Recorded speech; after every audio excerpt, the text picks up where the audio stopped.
Good evening, friends, and shalom. Welcome to this episode of The Watchdog. I am your host, CJ Cox, here to tell you that we are indeed living in biblical times, my friends. And of course, with recent events, it seems like that is just more and more true. Really, it seems more and more true every single day. But with everything that's been popping off in the Middle East, it's like that almost seems like it's never been more true, other than, of course, the times when the Bible was actually being written. But I digress. If you are here with us today, please do remember to like and share this video. Please consider subscribing to the channel if you have not done so, and hit the bell to get notified every time that we go live. Leave any questions, comments, criticisms, concerns, critiques, or anything of that nature in the comment section down below. Of course, you can also, if you're here live, tag me with any questions you may have at the Synagogue News, and I will try to get to any questions. Sorry, I was reading the live chat. I will try to get any questions at the end of the day, or the end of the program, rather. Please do consider following us on various social media platforms. I am on Facebook, Twitter, Minds, Truth Social, and Gab. At the tag The Synagogue. If you're on any of those websites, you can definitely follow me there. And also, please consider sharing this video to your own account there. Also, please do remember to get a Rumble account and follow the Synagogue on Rumble. As we all know, conservative political content is definitely, how would we put this, frowned upon in this neck of the woods. So in order to avoid the possibility of us being taken down here, or even just of individual videos being taken down here, we have a backup channel on Rumble where you can get your content there. So please do consider following us at the Synagogue on Rumble. It's not the Synagogue News there. I know it should be because this is the Synagogue News, but unfortunately, Rumble doesn't actually allow me to change the name of the account, and I had already made the account the Synagogue before I decided we were going to post our political show there.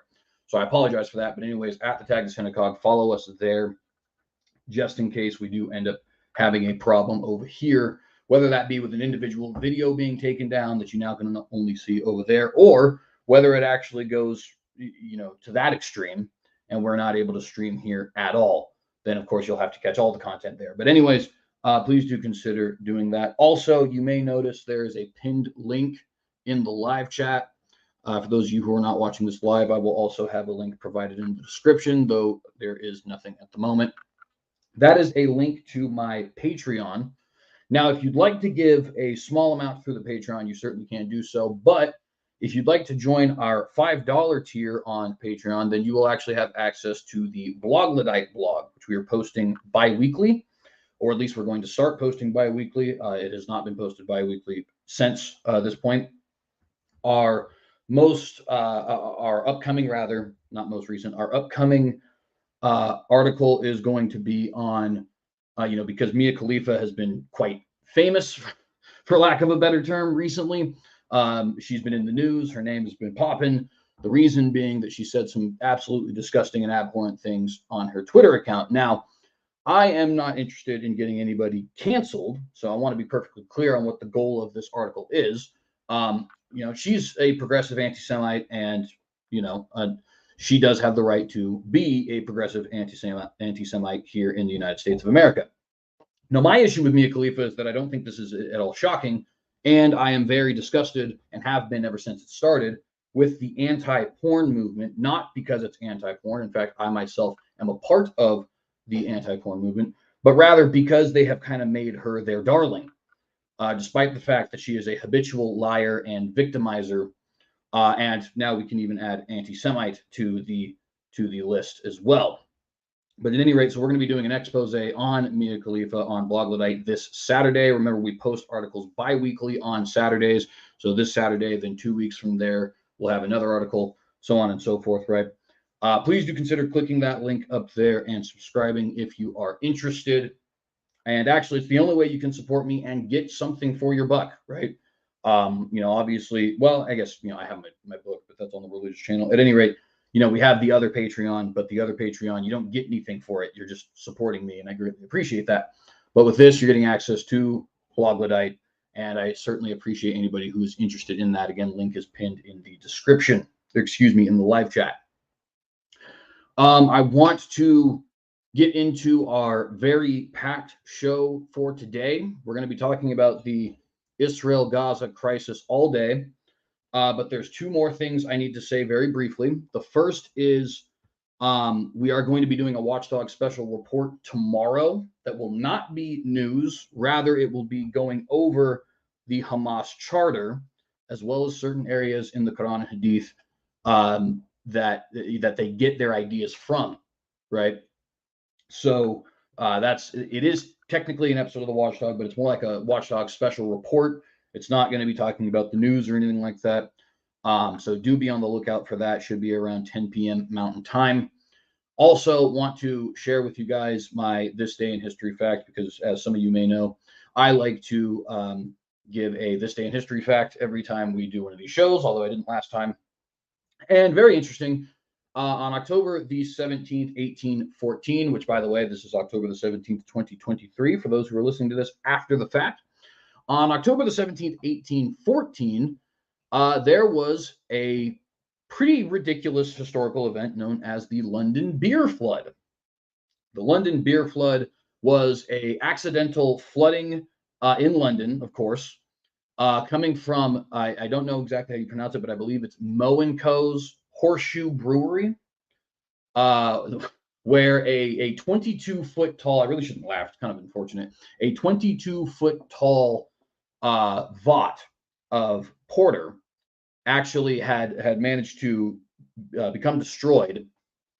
And as a result, something like 1.4 million liters or 388,000 gallons of beer were released from this brewery and ended up flooding the local neighborhood and actually ended up drowning 8 people, if you can believe that, which is just one of the most ridiculous historical facts I think I've ever heard in my life. But nevertheless, it did happen. The consequences, of course, weren't incredibly dire. I mean, I say that while also granting that, anytime life is lost, it is very tragic. And 8 people did lose their lives in this particular attack. But it is true that 8 people ended up dying. I don't have an estimate as far as the amount of financial damage that was caused, but it did lead to the brewery going nearly bankrupt. And in fact, it ended up having to be moved, although it took some time for it to be moved. I can't even remember exactly when it was moved. It ended up going into liquidation in 1961, but nevertheless, it was moved to the area around Dominion Theatre, which, since I don't have any reference, I've never been to London, I don't really know what that means, but nevertheless, it ended up having to be moved. There was a huge controversy, scandal over this, and the company ended up nearly going bankrupt as a result, not just because they lost all the beer, but of course because public trust in the company was lost. Anyways, wanted to share with you guys that little fact there. And man, there's so much that I really want to talk about this week. We're not going to be able to fit it all in, so we're going to be actually doing more shows than usual. Like I said, I'll have this Watchdog special report on Wednesday. May have another one this coming Friday. We'll see. I mean, Friday I usually on my other channel do Sabbath night open mics, so I'm not sure if I'll have the time. But nevertheless, we have very interesting things coming your way. So today's episode is going to be basically a bunch of updates on the conflict. So we're going to be reading through, not entirely, but mostly, in other words, we're going to be reading through most of these articles, but not entirely through them, just so we can try and get through all of the articles I have listed here. But we're going to be reading through a series of articles to give you guys a series of updates on everything that is going on. Real briefly, I do want to just mention some minor updates that don't have accompanying articles. On Thursday, when we had reported to you guys that some Americans had been killed, at the time it was 27. At this point in time, we can confirm that at least 30 Americans have been killed in the Israel-Gaza crisis.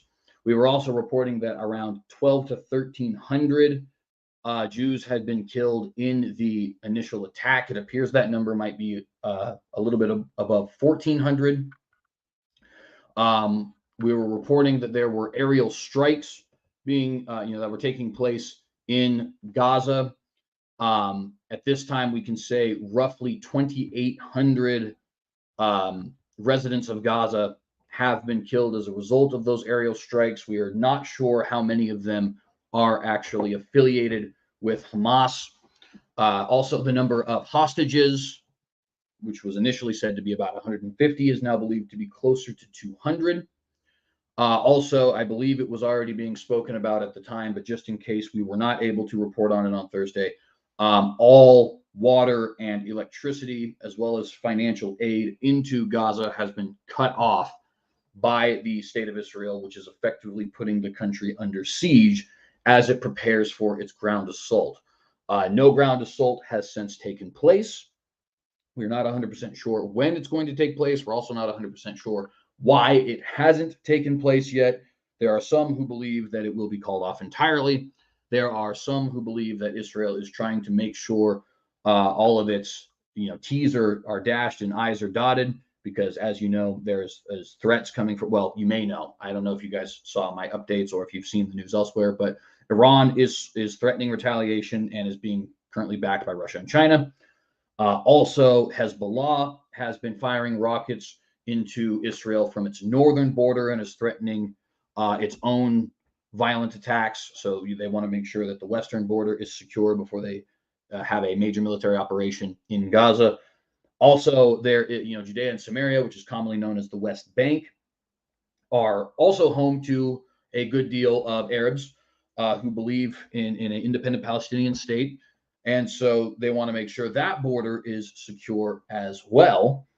And of course, they need to make sure that in stretching themselves to all three of these borders, that they're not somehow leaving themselves open from an attack from Syria, for, I guess would have been the right word, an attack from Syria or Iran, or some sort of internal strife, or even something that can manage to get past their defenses on the border and into Israel proper. So a lot of bases to be covered there. Others have also suggested that they may not be attacking yet because they actually want to make sure that there is some sort of internal structure to govern Gaza once Hamas is destroyed.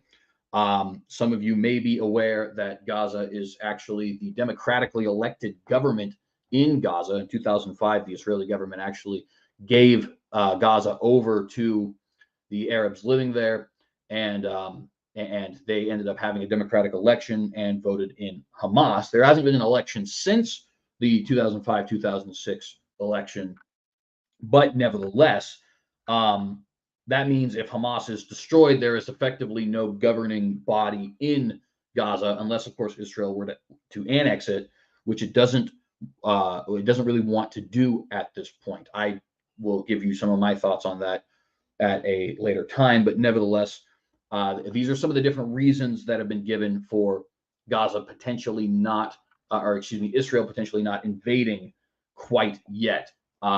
It does seem like the ground attack is inevitable, but again, there is a lot of reports that it may in fact not happen. So we will see what ends up unfolding. So I want to get to a lot of the different articles that we have today. If you're watching here, again, please do remember to like, share, and subscribe, and consider hitting that bell to get notified every time we go live. Give any questions, comments, criticisms, concerns in the live chat. Tag me at the Synagogue News, and I'll answer everything at the end, or in the comment section down below if you're watching this after the fact. And again, please do remember to subscribe to Blog Luddite. $5 monthly fee. You will get access to our bi-weekly political column there. All right, so one last thing we did want to mention is that Joe Biden, United States President Joe Biden, has said he will be visiting Israel Wednesday. That is tomorrow. If you're watching this live, again, this is being shot October the 17th, 2023. You can probably see that from the title. But nevertheless, so he's planning on visiting Israel tomorrow. That is Wednesday, October the 18th, 2023. Anthony Blinken, the Secretary of State, of course, has already done so. And we will see what ends up coming of that tomorrow and have hopefully more to report on it for you guys on our Thursday episode. Anyways, let's go ahead and look at this article from Reuters, mapping the conflict in Israel and Gaza. This is just an overview of everything that has taken place thus far before we get into some of the other details that we would like to examine.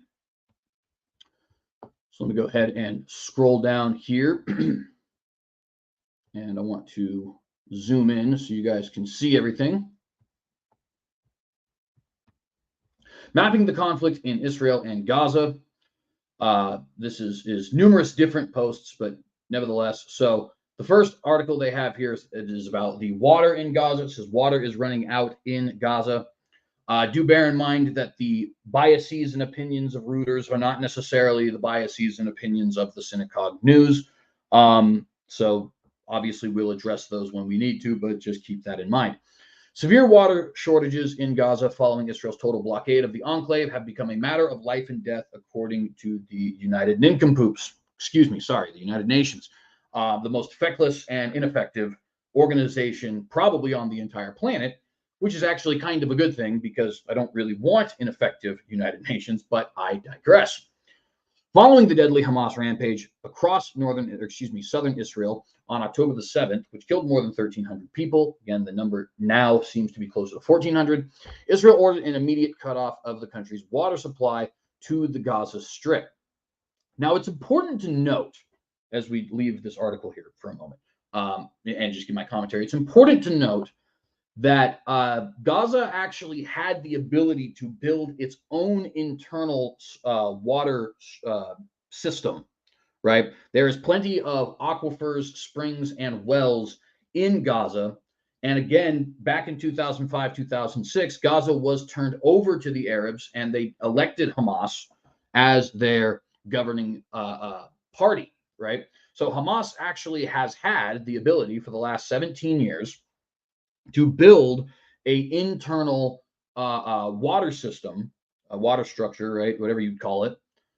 And they just instead have not done so. They've been given aid by the European Union. They've been given aid by both the Obama and Biden administrations. They've even been given a little bit of aid from the state of Israel. This aid includes money. This aid includes pipes in order to build a water system throughout the country. This aid includes numerous things that would have helped the people of Gaza not have to rely on Israel for its water. But instead, Hamas used these things to build underground tunnels so that they could more effectively fight the Israelis, because, of course, it's much harder to hit a target when it's underground. And you have to account for the fact that if it's under a civilian target, you may have to hit a civilian target in order to hit the terrorists who are underground, right? So Hamas actually did have the ability to solve this problem. You should be asking yourself the question, well, why is it that Hamas has to rely upon Israel for its water in the first place? I mean, Canada doesn't have to worry about the United States. We can't turn off Canada's water, right? Mexico can't turn off Panama's water. The Dominican Republic cannot turn off Haiti's water. Even nations which are enclaves like Switzerland don't have any foreign nation, whether that be Italy or France or Germany or what have you, that can turn off its water, right? Functioning nations, in other words, have control over their own water supply, even if they are landlocked, even if they are enclaves. Why is this not the case with Gaza, which not only is not landlocked, but also gets a significant amount of foreign aid from Western countries, and also has been independent for almost 2 decades, kind of. It's autonomous is probably a better word. And also has a coastline right next to it. For those of you who don't know, Israel actually has technology by which it desalinates ocean water and uses that in place of fresh water very often. I think something like 40% of Israel's water is actually desalinated ocean water. Why isn't Gaza, doing something like that, or at least attempting it? Well, because the Gazans are using, specifically Hamas, are using the aid and using the pipes and using all the different things they get from Western countries to build a better terrorist network to make themselves more effective fighters against Israel, which then puts the impetus on Israel to give the Gazans water. Now, of course, they're deciding not to do so because they are in a state of war. So it's just something that we want to make sure is made perfectly clear. Yes, Israel has turned off water to in Gaza. However, Israel has no obligation to give the nation that just murdered 1,400 of its civilians water, nor does it have any obligation to give a nation that, even if it hadn't murdered 1,400 of its civilians, is very clear that it wants to massacre all Jews and throw Israel into the sea, water. And Gaza itself had the ability to build its own water network, but decided not to do so because killing Jews is more important to them than having a functioning nation. Anyways, back to the article. Desperate to get some drinking water, some people in Gaza have begun digging wells in areas adjacent to the sea, or were relying on salty tap water from Gaza's only aquifer, which is contaminated with sewage and seawater. Another important note, it has been very well documented that Hamas actually intentionally contaminated well waters and the aquifer that is underneath Gaza. If you guys want evidence of this, tomorrow when we go through on our special report, Hamas's charter, we're going to also show you Hamas leaders vocalizing these things, such as their poisoning of Gaza, or how they deliberately want as many Palestinian civilians as possible to be killed in order to make the Israelis look like the bad guys, or how they have justification for what they do in their religious sources, and so on and so forth. Tomorrow's going to be a great episode, and I highly recommend you tune in. But nevertheless, these aquifers and wells, this aquifer, it's only one, and these wells, which are contaminated, were purposefully contaminated by Hamas. Why? Well, because that would force Israel to either not provide the Gazans with water, which would make them a pariah in the eyes of the international world, or force them to give them water, in which case Israel is now actually directly funding and supporting those who want to kill them. It's actually a rather clever plot. As evil as Hamas is, nobody could ever say that they're not smart. The UN Relief Agency for Palestinian Refugees said on Monday that 250,000 people have been moved to shelters in 24 hours, the majority of which are UN schools where clean water has actually run out. This, of course, goes back to when Israel said that they wanted all Arabs in Gaza to move out of the north into the south as they were preparing for a ground invasion. Actually, power and water has been restored in the south in order to further incentivize the Gazans to go south. Also, Gazans have at this point been unable to leave the country entire because the corridor, I can't remember the name of the corridor off the top of my head, but the corridor that allows them to get into Egypt has actually been blocked by Egypt, as well as the fact that Hamas officials and soldiers have been preventing them from doing so, as well as actively calling them, telling them, hey, you shouldn't do this at any rate. On Sunday, Israel's energy minister said that a decision to renew water supplies to parts of southern Gaza was agreed. Of course, I just said that. On between Prime Minister Benjamin Netanyahu and U.S. President Joe Biden. On Monday, Hamas said that Israel has yet to resume water supplies for the Gaza Strip, despite pledging to do so, while an Israeli official responded that some water was being provided to an area in the south of the enclave. Of course, there's a reason why they are doing this only in the south. It's because they want to incentivize Gazans to move to the south, rather, so that they have minimal collateral damage in their bombardment as well as coming invasion of northern Gaza. Prior to the latest violence, Gaza's water supply was already unable to meet the World Health Organization's minimum requirement for daily per capita water consumption, which, again, is something that Hamas has done deliberately. You can actually see a graph here that Reuters has provided. Gaza gets about 83.1 liters of daily water consumption. The minimum is supposed to be around 100, recommended by the WHO. And as you can see here, Israel gets up to 240 to 300. The Gaza Strip's only natural source of water is the coastal aquifer basin, which runs along the eastern Mediterranean coast from the northern Sinai Peninsula in Egypt through Gaza and into Israel. A 2020 study in the journal Water found the quality of the groundwater in the aquifer had deteriorated rapidly, in large part because it had been pumped out to meet the demands of Gaza's large population quicker than it could be replaced by rainwater. It is important to note that that is only a partial truth. This article neglects to mention the fact that the contamination, the poisoning, really, for lack of a better term, of this water with sewage was something that Hamas did deliberately. And I just want to make sure that that is pointed out because, excuse me, because many in the Western media would like you to think that Israel are these big, mean colonialist bad guys, and that is just not the case. You can see here the massive coastal aquifer basin. It's really something that covers not only most of at least eastern Israel, or western, excuse me, Israel, but the entire Gaza Strip, as well as much of northwestern Sinai. And I hope you guys can get a good image of that here. Everything there in orange is that aquifer. The aquifer is also polluted by untreated wastewater. Notice it neglects to tell you why that is the case, leaving 96.2% of households, of household water from the aquifer undrinkable, according to a 2020 report from B'Tselem, the Israeli Information Center for Human Rights in the Occupied Territories. As a result, 97% of Gazans rely on unregulated private water tankers and small-scale, often solar-powered desalination plants for drinking water, according to figures from the World Bank. And here you can see a little map of that. Got wastewater plants in blue. You can see where those are all dotted. And then you have desalination plants in orange. And you can see there are 3 of those as well. 3 major desalination plants in Gaza have all ceased operation due to power restrictions imposed by Israel's blockade. Again, Gaza had the ability to fix this themselves, but neglected to do so, and Israel is under no obligation to provide food, water, rations, electricity, and so on and so forth to a nation it is actively invading. In fact, if you just think about that for a second, that makes absolutely no sense whatsoever. And I know that sounds incredibly harsh. Believe me, I do. And I want to be very clear. This is a terrible, terrible thing that has happened. The Daily Wire's Ben Shapiro recently said, war is about the ugliest thing that can occur. It is ugly by its very nature.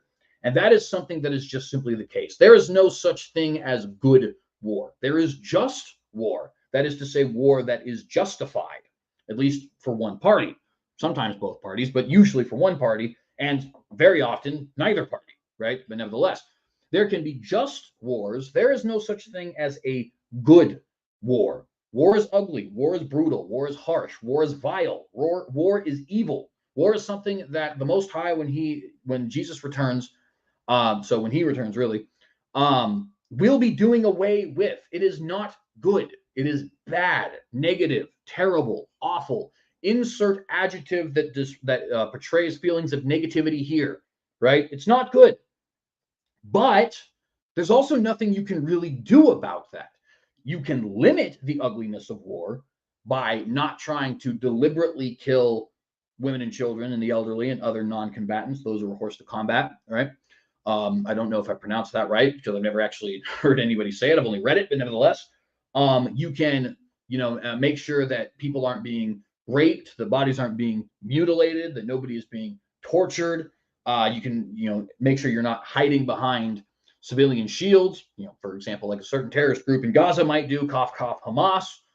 There are ways which you can limit the harshness of war, but you cannot eliminate the brutality of war. It's not possible, okay? And you certainly can't do so by propping your enemies up and making sure they have a fighting chance. That's entirely counterintuitive to war. In fact, one of the things that you learn both in the art of war as well as in the martial arts doctrine for Krav Maga, and I'm sure many others as well, is really if you strike with ferocity quickly, you end up limiting the amount of violence, not only total, but the length that this violence ends up carrying forward. Man, I worded that terribly, but you guys get the point, right? If you strike somebody with ferocity, right, you cripple them as quickly as you possibly can and render them incapable of fighting. Well, then the war doesn't last very long, right? If you can manage to accomplish your goal by completely annihilating their military structure within 3 weeks, then 3 years down the road, you're not fighting them anymore, right? Let me give you a perfect example of this principle in action, okay? In World War II, the United States government fought to win, right? We fought to win. We firebombed cities, which was horrible. It was a horrible thing to do, but it had to be done, okay? We firebombed cities. We invaded Germany. We nearly invaded Japan, and of course ended up doing the whole Hiroshima and Nagasaki thing, to use a euphemism. One of the most terrible acts that has probably ever happened in the history of the world, right? We fought to win, and because of that, the war, while brutal, while vile, while something that we hope, hands to the Most High, never happens again, was over less than 4 years after we got involved. Okay? In total, the war took about 6 years. All right? Compare that to Vietnam, where we did not actually fight to win. We were not interested in crippling the military infrastructure of the North Vietnamese. We were not interested in crushing and crippling the Viet Cong. We were not interested in getting in there, responding with ferocity, and then getting out. And the war lasted from 1954 to 1975. That is 21 years. Vietnam today has not recovered. It is 2023, ladies and gentlemen. That is 48 years ago. It just so happens that that is the age of my mother, right? So when my mother was born, that war ended. And here today in 2023, Vietnam has still not completely recovered from it. Why? Because the destruction that took place over 2 decades was significantly more financially impactful, infrastructurally impactful, if that's even a word, and impactful in terms of human lives lost or destroyed by traumas and tortures and things like that, even though they weren't actually killed, than World War II was, even though World War II was a much larger and much more violent war, right? There's a reason for this, and it's because of this principle of striking quickly and striking with ferocity. If you are going to get involved in a war, and you need to do everything within your power to not get involved in war because it is horrid. But if you get involved in a war, you must strike with unbelievably awesome and terrifying ferocity, such that your enemy is crippled. And in doing so, you will restrict the length of the war. You will restrict the brutality of the war. You will restrict the consequences of the war. And you will ultimately have a better situation, both for you and, believe it or not, for your enemies. Japan and Germany are doing much better 20 years down the road, and let alone today, than Vietnam was 20 years down the road. They're doing much better than Afghanistan is, even immediately after the war. They're doing much better than Iraq is, even immediately after the war. They're doing much better than Korea is, even immediately after the war, though South Korea itself has actually managed to have quite the rebound, and good for them, right? That's definitely something we are glad to know. You don't prop your enemies up and elongate the war. People often use these graphs. Well, Israel destroys so much more infrastructure. Israel kills so much more Palestinians than the Palestinians do of them. Because that's how you're supposed to fight the war. You're supposed to beat them down as much as you possibly can. Obviously not civilians. We want civilians to be free from violence as much as possible. But military targets and infrastructure, absolutely. Absolutely. And it is entirely counterintuitive to provide those you're going to war with the resources they are going to need to bunker down and fight you more with more ferocity. That makes no sense. It makes absolutely no sense. And you would never, in an American history book, see the Union Army providing food, clothing, water, and munitions to the Confederates. See the British Army giving food, water, medicine, and munitions to the revolutionaries. See the Americans giving food, water, munitions, electricity, because at that point we have electricity that exists, to the North Vietnamese or to the Afghanis, or specifically, I guess that one you got to be precise, to the Taliban, right? Or to the Iraqi government when we were going after Saddam, whether that be in 2003 or 1991, to Vietnam, to Panama. You won't see those things. So why do we expect Israel to do those things? And by the way, our constant hamstringing of Israel is the very reason why this fight is not over to begin with. America and the West constantly feel the need to tell Israel, you can go this far and no further in defending your borders. And as a result, terrorist organizations continue to exist, not only outside of their borders immediately, but also within their borders. That is actually the fault of the West. It is not the fault of Israel. Israel has actually desperately tried to rid themselves of Hamas, to rid themselves of the PLO. And we continuously say, and I'm not just saying we as in America, I'm saying we as in the West proper and the international community, right? UN, EU, all that. We continuously say, no, you may not do so. And now here we are 75 years after the founding of the nation of Israel, and this is still going on. And when Israel says, hey, we're going to finally once and for all get rid of Hamas, we say, no, you can't do that. That's a war crime. You need to make sure you're giving them fresh drinking water. I'm sorry, Boulder Dash. And I know that that sounds harsh. Believe me, I do. And somewhat paradoxically, I want to recommend to you guys that you be, if you are religious, I know not everybody who watches the show is religious, but if you are, be praying for the converted hearts of the Hamas fighters. Because they don't have to die. They can be converted to Christ. They can lay down their weapons willingly. It doesn't look like that's going to happen, but stranger things have occurred. Be praying for the safety and security of innocent Arab civilians in Gaza. You should absolutely be doing this. At the same time, though, we need to recognize what war is and what needs to be done in order for a nation to properly defend itself. Anyways, I've been going on a big rant here. Let's continue back to the article. That still leaves some smaller desalination operations, but the quality of water treatment in those plants can be spotty. According to a 2021 study, 79% of desalination plants in Gaza are unlicensed, and an average of 12% of desalinated water samples tested still showed dangerous levels of contamination. The UN said Gaza desperately needed fuel to restart pumping and treatment plants. Quote, we need to truck fuel into Gaza now. Fuel is the only way for people to have safe drinking water. If not, people will start dying of severe dehydration. Water is now the last remaining lifeline, the UN said. And again, it's not like that fuel is going to only help out Palestinian civilians. Unfortunately, it will go to putting gasoline in Tacoma trucks that have machine guns attached to them. That way, the Hamas fighters will have more of a fighting chance against Israel. You cannot do these things. I get it. We are so sheltered in the West, and that's a good thing in many ways, that so many of us haven't seen this kind of violence, right? But, my friends, we cannot give Hamas terrorists fuel and munitions and medicine and money and prop them up to have more of a fighting chance against the Israelis. Really, if you're against funding, you shouldn't be against you shouldn't be for funding either of them.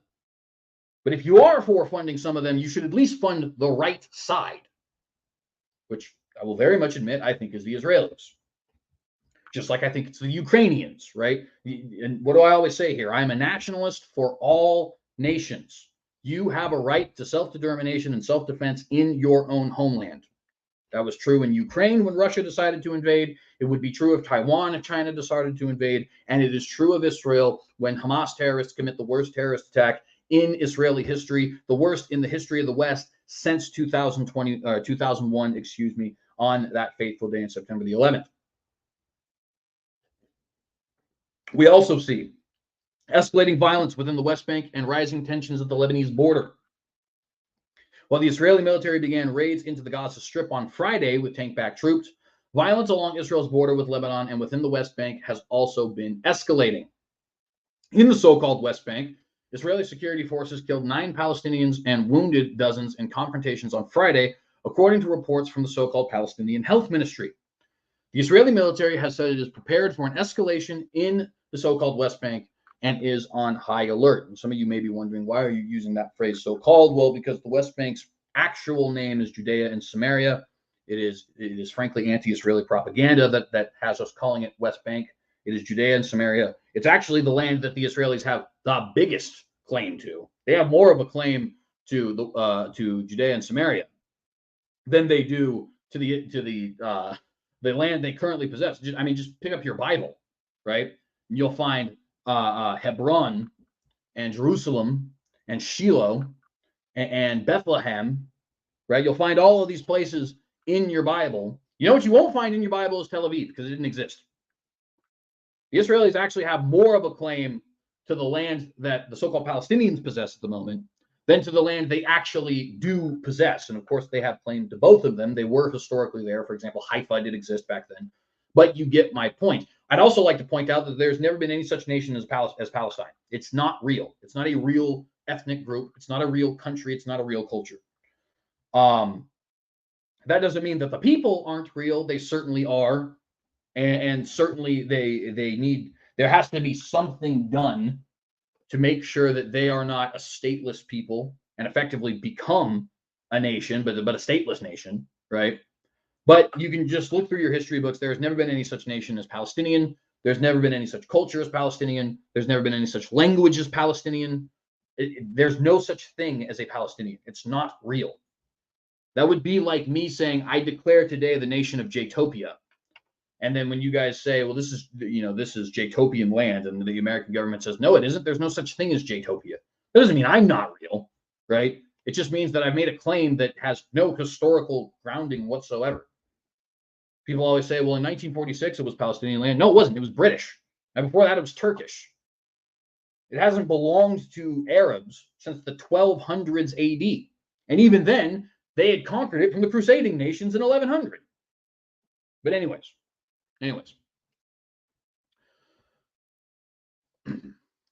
Data from the Institute for the Study of War and AEI's Critical Threats Project, which has been tracking incidents across the region, indicated multiple violent clashes and protest marches across the West Bank on Friday. The Armed Conflict Location and Event Data Project reported clashes between the Israeli military and armed so-called Palestinian groups, including the so-called Palestinian Islamic Jihad affiliates, Al-Aqsa Martyrs Brigade, and Hamas, as well as between Israeli security forces and protesters, which had resulted in several casualties. Along Israel's northern border with Lebanon, the Israeli military and Lebanese militia Hezbollah have been trading fire in border clashes. Israeli shelling struck a Lebanese army observation post on Friday, three sources in Lebanon told Reuters. The Israeli military warned of a suspected armed infiltration and said it was responding with artillery fire. Israel later ruled out that any incursion had occurred, which of course is positive. We do definitely want to be praying for this situation to not spiral out of control. If it could be localized and simply involve Hamas and Israel, that would be perfect. Even Hamas, Hezbollah, and Israel with no other outside factors would be great. But, obviously it has the potential to spiral into much more than that. We'll get to that later. On Friday, a Reuters On Friday, a Reuters video journalist, Issam Abdallah, was killed and 6 other journalists injured in southern Lebanon when missiles fired from the direction of Israel struck them, according to Reuters videographer who was at the scene. And of course, that is something that is very tragic. Obviously, journalists are horse to combat, and they should absolutely not be attacked, at least if one can possibly avoid it. Now, obviously, sometimes one can't possibly avoid it, and maybe that's something that happened here, but we definitely do not want journalists to be killed. So I'm very saddened to hear that they were. Being a journalist, it's very rare. And these days, here in modern America, the journalists suck. They're so corrupt. They're so evil. They're so uninterested in truth, and they're so pampered, right? But sometimes being a journalist can be not only a very important thing, as many even today still do. I hope that I'm kind of doing journalism right now, right? But being a journalist can also be very dangerous. It can be very, very, very dangerous, as can be shown here. You want to get information on the ground, you run the risk of getting yourself killed. And unfortunately, these people did. And I don't think that's fault of their own, right? It's not like we should be calloused about that. But it sucks. It really does suck.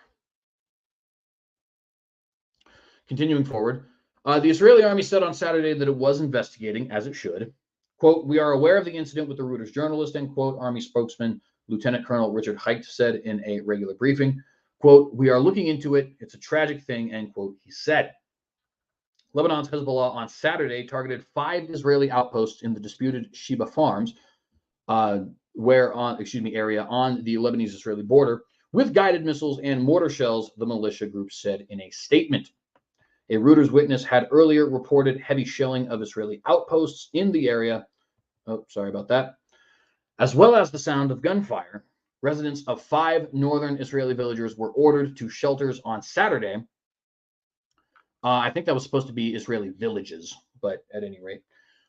Due to possible armed infiltration from Lebanon, Israel's Khan radio said. I'd be interested to know what the word Khan means. But I don't know, not that it really matters. But at any rate, it's just something that would be very interesting. One second, I'm going to get a drink of my tea.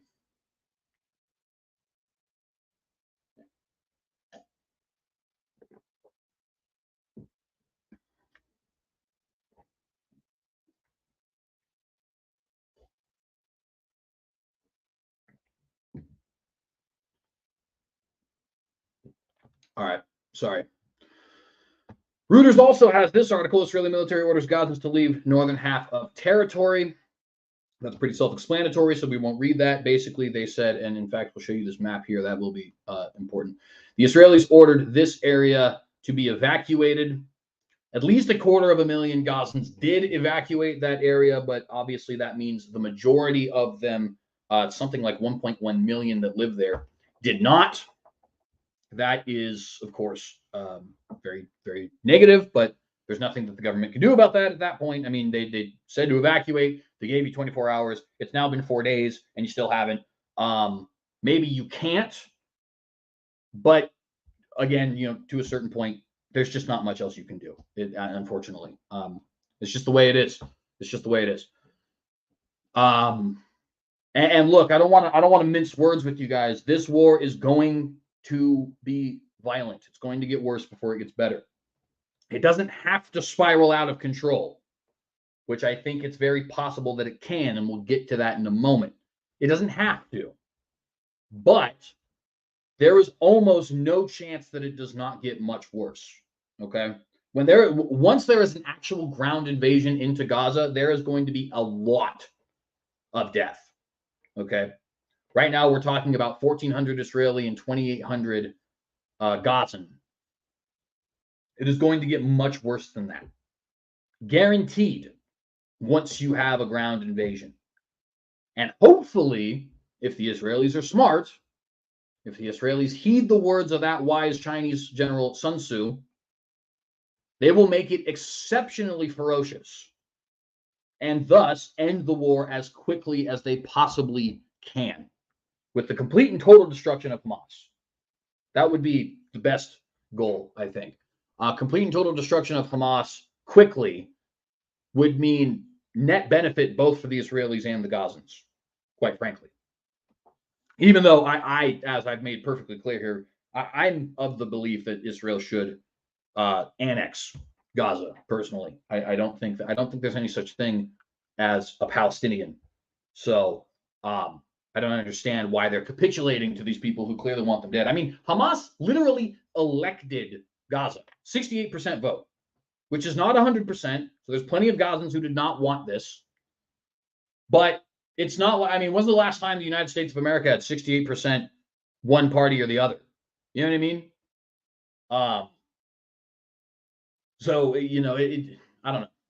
I hate to be calloused because I really don't want to be calloused. In fact, I believe the religion which I am an adherent of, right? When it says, love thy enemy and do good unto those that persecute you. I take that to heart. I really do. And so I want to love Palestinians and I want to do good to Palestinians. And yet at the same time, I also don't think that what that verse means is, hey, deny reality in the process. I don't think that Jesus was saying if a nation invades you, just let them do it.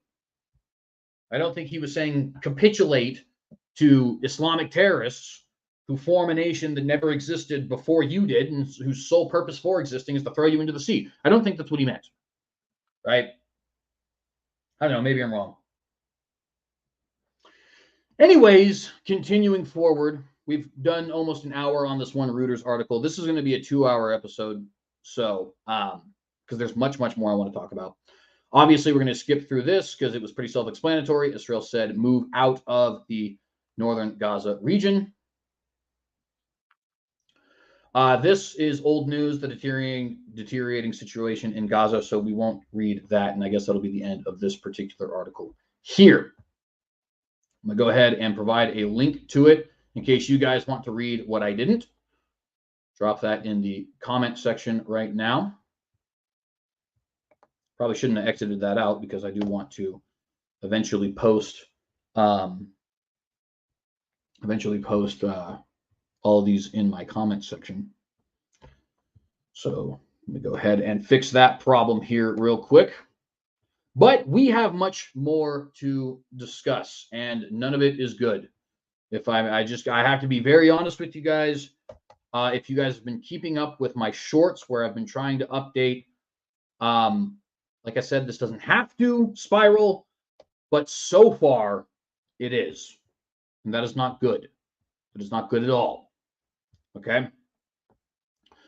So we'll go ahead and look now at this article from AP, which we're just going to look over very briefly. Israel orders the evacuation of 1.1 million people from northern part of Gaza. The UN says, obviously, this was found in the Reuters article as well. You can see that this was published on October the 12th. So obviously, this is relatively old news considering that there's new updates every day. But just wanted to let you guys know again that they did order 1.1 million Gazans to flee the region in preparation for their attack. They gave them 24 hours. So far, it has been 5 days. So actually ended up being 5 times longer than what they had initially given. And at least 250,000, 250,000, for those who are not good at quarters and decimals and so on.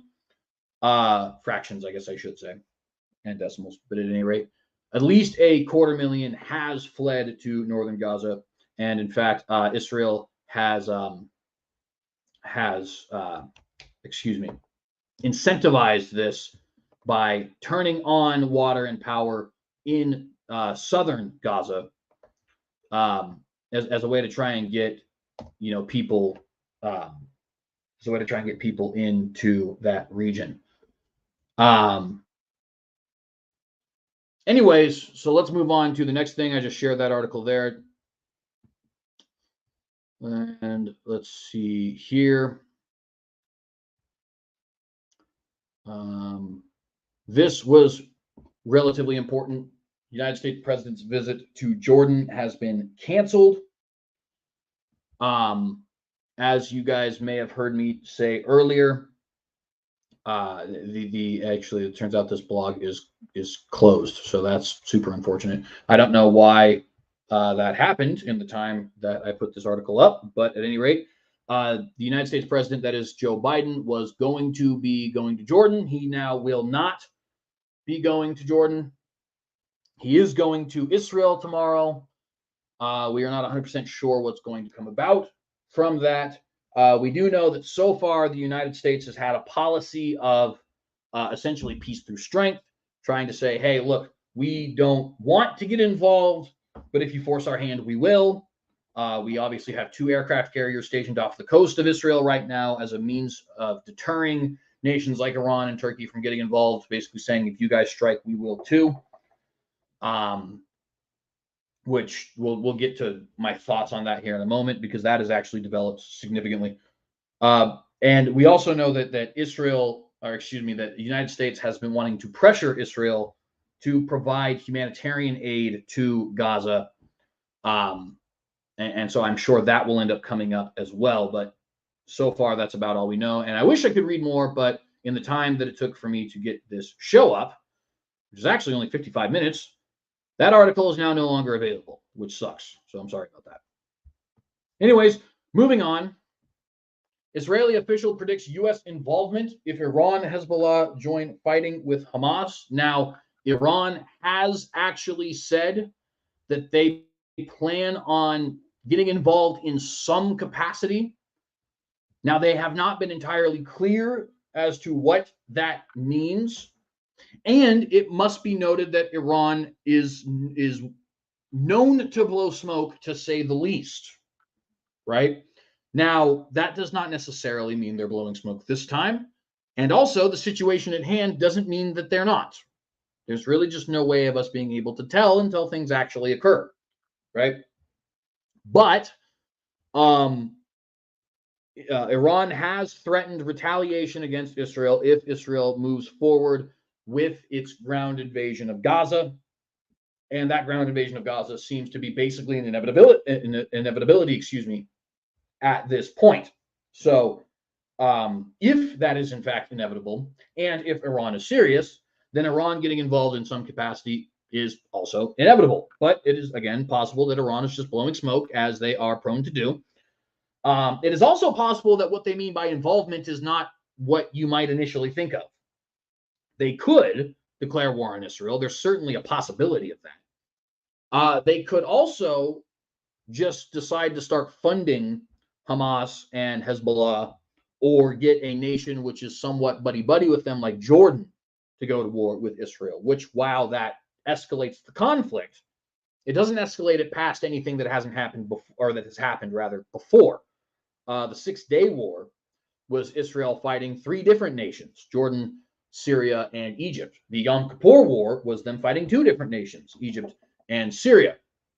The Israeli Revolution was them fighting 6 different nations: Egypt, Syria, Saudi Arabia, Jordan. I believe Lebanon was involved in that one, and I'm fairly certain that Iraq was involved in that one as well as so-called Palestinian terrorist organizations, right? And then, of course, there's the numerous intifadas. So while it would not be good if Hezbollah got involved, and if Iran started funding them, and if Jordan got involved, these would all be bad things, which would escalate the war.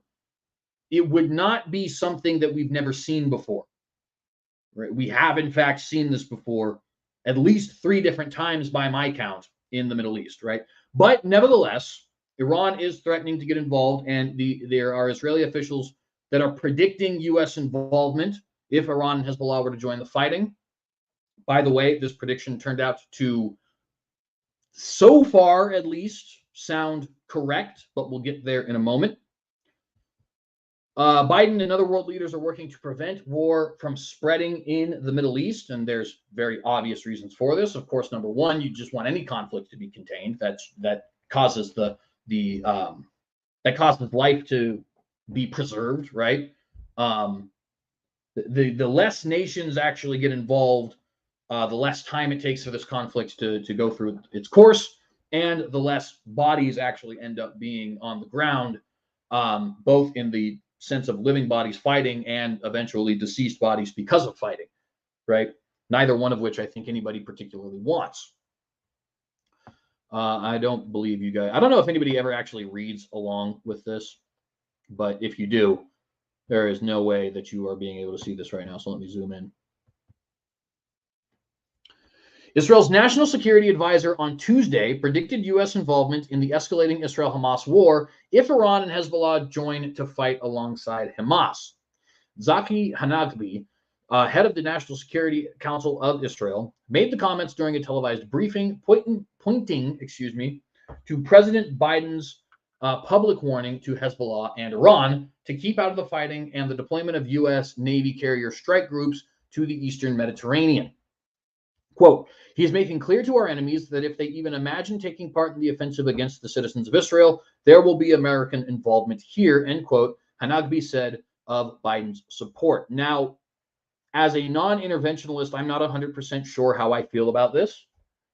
As I've made very clear to you guys in the past, I am very much a Zionist because I am a nationalist for all nations, and therefore that includes Israel, which would make me a Zionist, right? That being said, just because I'm a nationalist for all nations does not mean that I think it's America's job to ensure that that happens, right? To give a perfect example of this that's quite topical, I certainly support Ukraine's right to exist. At the same time, that support is kind of theoretical, right? It's sort of me in my own mind deciding where I would come down if this issue was something that I had to vote on or something like that, right? But as far as actual, boots on the ground or military funding or anything like that, well, now you're talking about something else. Now you're going beyond whether or not I support a nation's right to exist, and just going into, do I as a taxpayer or do we as a nation have what's the word here, the obligation to make sure that happens? And I don't know that we do. I know a lot of people think that we do, because America is the only superpower in the world, although China definitely would like to argue about that. And to be fair, they have a perfectly legitimate argument, unfortunately. But nevertheless, so there is one end where I'm like, okay, America getting involved in foreign wars is not a good thing. It has not boded well for us in the past, right? Korea, while ultimately a success, and while the South Koreans have placed themselves in our debt and have been actually rather great allies, was not a particularly good thing, as might be evidenced by the, I don't know, big old fat hamster that currently rules that country and is constantly threatening to nuclearly bomb Tokyo, seems like every other day. So, there was negative effects of that. Not that anybody's noticed. You may have heard, but perhaps you didn't. Sarcasm game is on point, Jay. Thank you, Jay. Anyways, joking aside, Vietnam, of course, much worse. We literally failed. We got millions of Vietnamese killed by getting involved in a civil war that did not involve us, and we didn't even have success anyways. We propped up a South Vietnamese dictatorship over and against a North Vietnamese dictatorship, and we killed millions of people in the process, and the North Vietnamese dictatorship that we were fighting ended up winning anyways. So that was, of course, a smashing success. Obviously, when we got involved in Afghanistan, what ended up happening is we removed the Taliban, stayed there for 20 years, hundreds of thousands of people died, and then we left, and the Taliban just took control of the country again anyways, so nothing changed. Oh, I'm sorry, actually something did change. The entire society was scarred and traumatized by war, hundreds of thousands of people died, and what do you know? The Taliban now has American weapons, which they did not have in the year 2000. So that's awesome. And then, Iraq, we got rid of Saddam Hussein, who was terrible. I'm certainly no Saddam Hussein apologist, but in his place was a dysfunctional so-called democracy, which was replaced by ISIS, which was replaced by whatever is currently in control of Iraq right now. I don't even know what you can call that, right? It's another really, just frankly, dysfunctional government. Obviously, in Syria, you had a bunch of land taken over by ISIS because we decided to fund the Free Syrian Army. And Assad ends up being in power anyways, and a good deal of power goes to our enemy, Russia, because Assad, knowing that we wanted to get rid of him, goes to our enemy, Russia, for help, right? So my point is, getting involved in foreign wars has not boded well for us in the past, with perhaps the sole exception of Korea. And by the way, I really quickly, I do want to note, obviously, Afghanistan was a little bit more complicated than that. We were attacked. We had to defend ourselves. The fact of the matter is, though, we didn't defend ourselves going after Al-Qaeda. It took us 11 years to do that because we were too busy trying to nation build in Afghanistan and Iraq, right? Which was not the goal. The goal was to get rid of Al-Qaeda. So, digression aside. The reason so you would think, given everything I just said, okay, yeah, so you're a Zionist, you support Israel's right to exist, you're clearly on their side, and yet at the same time, you have made a very clear case against getting involved in foreign fights. So why are you torn, CJ? And the answer to that question is, I am worried that this fight could end up escalating into something that ends up getting us involved anyways, if we don't do something. And I don't know how true this line of reasoning is, right? In other words, it is entirely possible that I myself am kind of falling prey to the media propaganda. But if let me weave for you guys a scenario where America ends up being involved in the fight anyways, and it's a much bigger fight in this scenario. Let's say that America does not get involved. Okay. Israel ends up launching a ground invasion of Gaza. Hezbollah takes this as an opportunity to attack Israel from the north. Israel then decides to unleash full air superiority, which it has not yet done, and in fact has not done since 1973, and potentially even launches an invasion of Lebanon, which it has done in the 1980s. See the First Intifada, or the Southern Lebanon War. Okay. Lebanon then, of course, is forced to get involved. Even though Hezbollah does not represent Lebanon, now Israelis are invading Lebanon, and Lebanon is even justified at that point to get involved to some extent. Although, I mean, personally, if I were Lebanon, I would want to team up with Israel and get rid of Hezbollah. It has very clearly been disastrous for your country. Your country was once thriving, and as a result of Hezbollah, it now is a third world country practically. But nevertheless, so now you have Hezbollah, Hamas, Lebanon all getting involved, okay? And of course, Lebanon and Hezbollah are backed by Iran. So Iran decides to get involved, and its allies like Qatar and Jordan decide to get involved, okay? So now Israel is still perfectly capable of defending itself at this point, but it obviously is going to be it's obviously going to be much more difficult. They're going to have to unleash much more of their firepower, which they have done in the past. Okay. But at this point, of course, Iran is being funded by China, being funded by Russia. They're now getting involved in the conflict. The only way for us to limit their own influence is if we, at that point, somehow are now financially at the bare minimum supporting Israel. And maybe it is that Iran decides, because we already have troops in that region and we have carriers in that region and so on and so forth, that they want to take out that funding. And so they end up bombing America anyways. Not America as in here, but America as in bases in the region, or carriers in the region, or ships in the region. Now we have to get involved because we've been attacked. And the war is much, much larger than it would have been to begin with. You now have Israel and the United States fighting against a coalition that includes Iran, Jordan, Lebanon, and 2 different terrorist groups. Oh, and by the way, at that point, it would be probably in the best interest of Russia and China to get involved beyond what is just simply monetary, because they would be actively backing Iran at that point. Turkey also might want to see that as what would you say? An excuse for them to get involved, being that they are allied both with Russia and with Syria, who would already be involved at this point, which of course would drag the Western European nations in, and China getting involved would potentially mean that we have the Taiwanese war. And here's the reason I'm bringing all this up, because this, you may say, okay, well, this is kind of, your mind's kind of running wild here, CJ. Well, this is actually exactly how World War II started. World War II, we think of world wars the way World War I happened, which is actually kind of interesting because everybody almost like collectively forgets anything about World War I.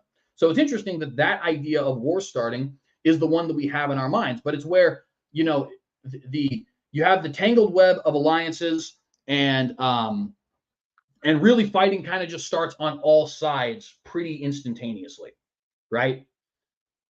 World War II started much differently, right? Italy invaded Ethiopia in 1936. And then Japan invades China in 1937. And then Italy attacks Greece in, I believe, 1938. And then Germany attacked Poland in 1939, which got the British involved and also the French involved. But they didn't attack Russia until 1941. And the Japanese didn't attack America until 1941. And so what's my point here? Well, you had a whole bunch of smaller wars. Russia versus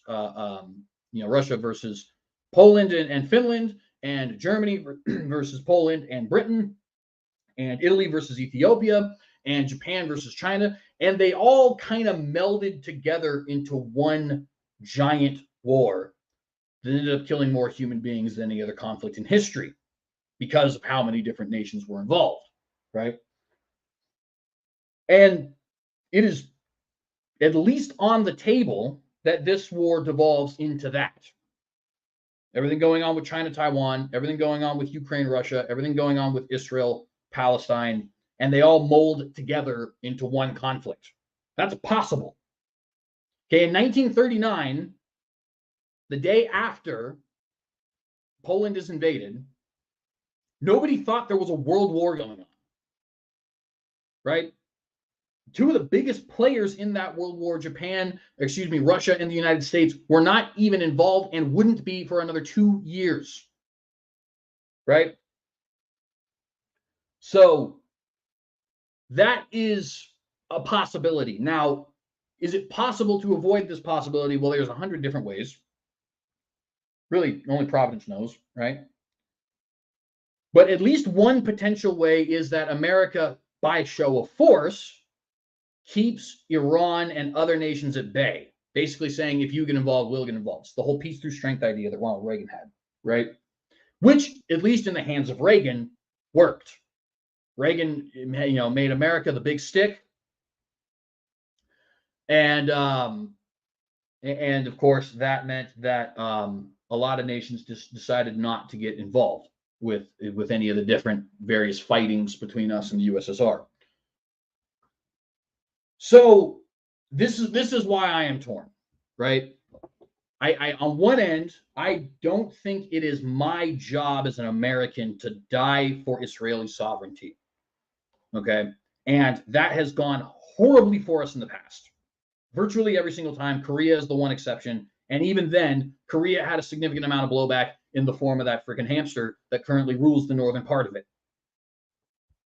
On the other end, it's possible that if we don't have a show of force, we end up getting involved anyways. And by that time, the war has already escalated to such an insane extent that we're talking about World War III.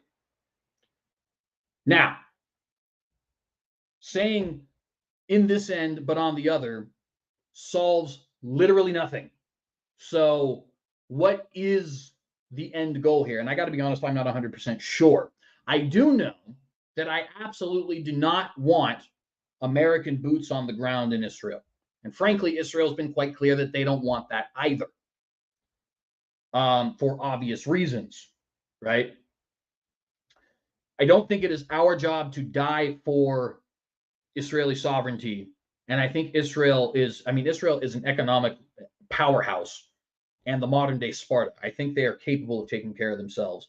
And in fact, even limited escalation, Israel is still capable of taking care of itself, as we have seen in the 1967 Six-Day War, and as we have seen in the 1973 Yom Kippur War, and as we have seen in the South Lebanon War, and as we have seen in the Gaza War, and as we have seen in the Suez Crisis, and as we have seen in the Israeli Revolution, and as we have seen in 2 different intifadas, and etc., right? It's not like this is anything new. So I know that for a fact. I do wonder if there might be some benefit to us at least threatening Iran and saying, hey, we're not going to get involved if you don't. But if you decide to get involved, we'll have no choice. But then again, I don't know. I mean, one could easily make the same table is set argument I just made for Ukraine, and we decided to show restraint, and it ended up working out pretty well. In fact, Ukraine, by all accounts, is beating the ever-loving piss, excuse my French, out of Russia because they are actually quite powerful militarily. So it's possible that my worry here is simply my brain running wild, right? And Israel can just take it. And in fact, I do believe Israel can take care of itself. But anyways, that's a very long-winded rant I wanted to share with you guys. Let's continue. Israel will not be alone. A U.S. force is here, and it's ready, he added, without elaborating, according to Reuters. It's amazing how frequently Reuters is coming up in this. The Pentagon has said no U.S. troops have been deployed. By the way, keep this in mind. No boots on the ground is a lie. It's not true. Okay, we're going to prove that to you in just a moment. United States has said we have no intention of deploying United States troops. That is not true. That is flatly wrong. And we're going to get to that in a moment. And it is not signaled that U.S. troops would be sent to the battlefield. On Monday, the U.S. Department of Defense issued a be ready to deploy order. Actually, here we go. This is what we were going to get to. A ready to be deploy order for 2,000 troops, though it said no decision has been made to deploy any forces at this time. Top officials emphasized that these U.S. troops would be used in advisory roles and provide medical support for Israeli forces. That is precisely what we said about Afghanistan and Iraq and Korea and Vietnam. So excuse my French, but that is a crock of shit, is what that is. United States soldiers never show up on foreign soil in advisory roles. It's just not a thing. It's a myth. Frankly, I have more faith that Sasquatch exists than I have faith that those soldiers will be in non-combat roles. Okay. So just bear that in mind. And again, regardless of what we think, if America gets involved in any way, funding, I think, is the only way, right? But even then, as I just went on this big rant, I'm not even sure that I think we should do that. However, boots on the ground, absolutely not. Absolutely not. It is a hazard. It is begging for something to happen. The whole thing I was just talking about escalation, if America is putting boots on the ground in Gaza, well, at that point, you can just go ahead and toss that entire rant to the side, because guess what? We escalated it for you. We don't need to wait for Iran and Hezbollah and anybody else to escalate it, because we decided to do that instead. And that would be stupid. That would be very, very, very, very stupid. Okay? So, absolutely, we should not have these 2,000 troops in Gaza. Israel is capable of taking care of itself militarily. If we want to fund Israel because that's an ally, well, we do that quite frequently. And frankly, we wouldn't even have to change anything about our foreign policy, because we already fund Israel and like 95 other countries for that matter. It's kind of a problem, actually, if I'm being very honest with you. But troops on the ground, no. I've seen this movie before, and I saw its sequel, and neither one of them ended good. So absolutely, positively not. But as we saw here, that is where we're currently at. Meanwhile, Iran's supreme leader on Tuesday maintained that his country will not step in to stop Hamas, and threatened that should Israel fail to end its airstrikes, which he called crimes, resistance forces will be impatient, and no one will be able to stop them. This is the other thing I was telling you guys about earlier, right? Where Iran is threatening to get involved itself, and this is kind of a big game of chicken, because Iran has threatened. I mean, you could count I got a dictionary here, right next to me, actually, right? If I look at the page count on this dictionary, let's see what I find. 1,623 pages, if you include the index. Oh, sorry, 1,626 pages, because they also have a pronunciation symbol thing. I could fill this entire dictionary and then a second dictionary with times that Iran has threatened stuff. At the same time, I could do the same with Hamas, and of course, that ended up eventually coming to fruition, right? So what'll happen? I don't know. That's the thing about the Middle East that I think people need to realize, is it really is a crapshoot. It really is it's not the Midwest, as Rabbi Markahana used to say. It is a completely different beast. You are talking about cultures that have been around since the 2000s BC. You are talking about religions that have been around for, in the case of Islam, 1,400 years. In the case of Judaism, at least 3,000 years, potentially up to 3,500 years if you're a Bible believer like myself. Obviously, Christianity's been around for 2,000 years. You're talking about hatreds that go back at least back to Khaybar in the 600s AD. But I would argue you could even go past there. I mean, in the Bible, whether you believe the Bible rendition of Ishmael and Jacob is true or not. The fact is, the Bible, which according to secular historians is written in the 600s BC, and according to believers is written in the 1400s BC, either way, we're talking at bare minimum a half century or a half millennium plus a century before Christ was born, and potentially as long as a millennia and a half century before Christ was born. In the Bible, you have a origin myth. I'm not using the word myth there in the modern way, by the way. I'm using it in the technical way, which is just to say an origin story that often includes elements of the divine, right? Of both the Arabs, an origin story of both the Arabs and the Israelites in the form of Jacob and, excuse me, not Jacob, Ishmael and Isaac, who are born to, Abraham, right? And they do not like each other. In fact, Ishmael ends up being banished from the camp.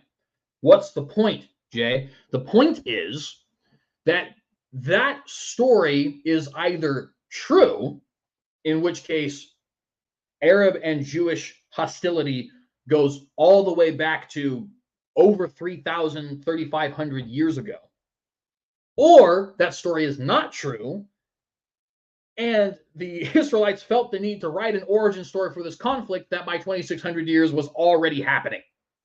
Do you see my point? Right? The Middle East is a completely different beast than virtually anywhere else on the world map. We are talking about hatreds that are older than most languages, hatreds that are older than most religions, hatreds that are older than virtually every country on the planet, virtually every culture on the planet. This is not something that is going to be solved overnight. And that might even sound contrary to some of the stuff I was saying earlier, and to a limited extent, it kind of is. I think that Israel, if it was able to crush Hamas entirely, that would go a long way to having like an effective ceasefire, I guess. But as far as ending hostilities, no. There's upwards of 500 million Arabs in the region. There's over 1 billion Muslims in the world. Okay, like this is not going away anytime soon. And you cannot predict anything going on in the region as a result. Is Iran going to attack? I don't know. I have no idea. Neither do you. Neither does anybody. In fact, I doubt Iran knows. If I'm being honest with you, I doubt Iran is even sure whether or not they're going to attack, or whether or not they're going to send financial aid, or whether or not this is all just blowing smoke. I doubt they know. And they might be planning for all three. No idea. Neither do you. Neither does anybody. It's a big old crapshoot. You might as well go down to Vegas and bet all your money on 21 Black, because honestly, you have an equal shot of getting that bet right as you do of correctly predicting what's going to happen in the next week. It's just a fact. It's the way it's always been. I mean, nobody predicted October the 7th, right? Nobody predicted the Abraham Accords. Nobody predicted the Saudis and the Israelis talking to each other, or the Yom Kippur War, the 6-Day War, etc. It's just a giant crapshoot. Iran and Iraq fighting in the 1980s is just a giant crapshoot. You got a better chance of winning the lottery than you do predicting what's going to happen next. And by the way, I'm even a Bible believer, and I think that there are prophecies in the Bible about events surrounding the Middle East, but that does not mean every individual detail. I just want to point that out really quick. Anyways, I keep ranting. Let's continue reading this article from Fox News. Quote, if the crimes continue, Muslims will be impatient, resistant forces will be impatient, and nobody will be able to prevent them, end quote. Ayatollah, Ali Khamenei had said, quote, bombardment should be immediately stopped. Muslim nations are angry, end quote. And of course, that's not possible. That's not going to happen. You can't attack a nation and kill 1,300 of its citizens, 1,400 of its citizens, and then when that nation retaliates, say, hey, you better stop that or we're going to get mad, right? That's just not how anything works. unless Israel is ruled by a bunch of cucks, which I highly doubt at this point. I mean, Benjamin Netanyahu sometimes borders on the insane, which I even kind of can appreciate, if I'm being perfectly honest.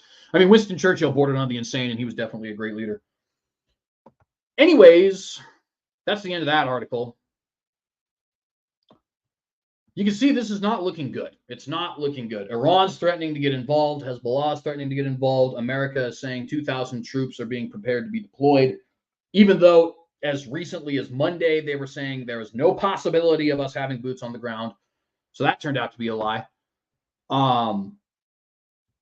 Yeah, it's all, I keep pressing the start cam thing. I'm not trying to have my camera started at the moment because, well, just because I don't want to be on camera at the moment. Oh, he hides behind his moniker. Nah, I got plenty of videos of myself on camera. Don't worry. Don't you worry your little hearts, sir. Anyways, there's much more we'd like to talk about here. We still got 34 minutes. So next, I want to look into, let's see here. Don't want to spoil what I'm about to say.